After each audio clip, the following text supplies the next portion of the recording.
राज्यातील विषारी दारू प्रकरणात मृत पावलेल्या व्यक्तींच्या नातेवाईकांना शासकीय नोकरी आणि आर्थिक मदत देण्याच्या निर्णयावर नागरिकांमध्ये संमिश्र प्रतिक्रिया उमटत आहेत.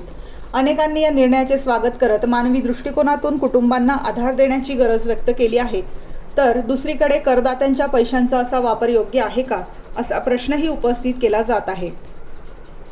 टीकाकारांचे म्हणणे आहे की ही घटना नैसर्गिक आपत्ती किंवा अपघात नसून अवैध दारूच्या सेवनामुळे घडलेली आहे. यामुळे अशा प्रकरणांमध्ये शासकीय नोकरी आणि मोठी आर्थिक मदत देणे चुकीचा पायंडा पाडणारे ठरू शकते. शासनाने मृतांच्या कुटुंबियांना मदत करण्याबरोबरच अवैध दारू निर्मिती आणि विक्री करणाऱ्यांवर कठोर कारवाई करण्यास प्राधान्य द्यावे, अशी मागणी होत आहे. या घटनेसारख्या घटना पुन्हा घडू नये यासाठी यातील आरोपींची खाजगी मालमत्ता जप्त करून ती विकून मृतांच्या नातेवाईकांना आर्थिक मदत करण्यात यावी, म्हणजे अशा घटना घडणार नाहीत.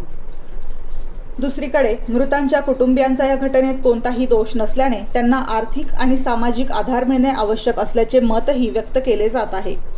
कुटुंबातील कर्त्या व्यक्तीच्या निधनामुळे अनेक कुटुंबे संकटात सापडली असून त्यांचे पुनर्वसन करणे ही शासनाची जबाबदारी असल्याचे समर्थकांचे म्हणणे आहे. दरम्यान या निर्णयामुळे करदात्यांच्या पैशांचा वापर, शासनाची जबाबदारी आणि नागरिकांची वैयक्तिक जबाबदारी यावर व्यापक चर्चा सुरू झाली आहे.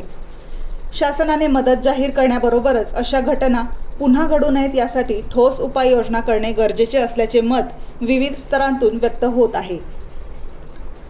MG न्यूज, निर्भीड आणि सत्याची साथ.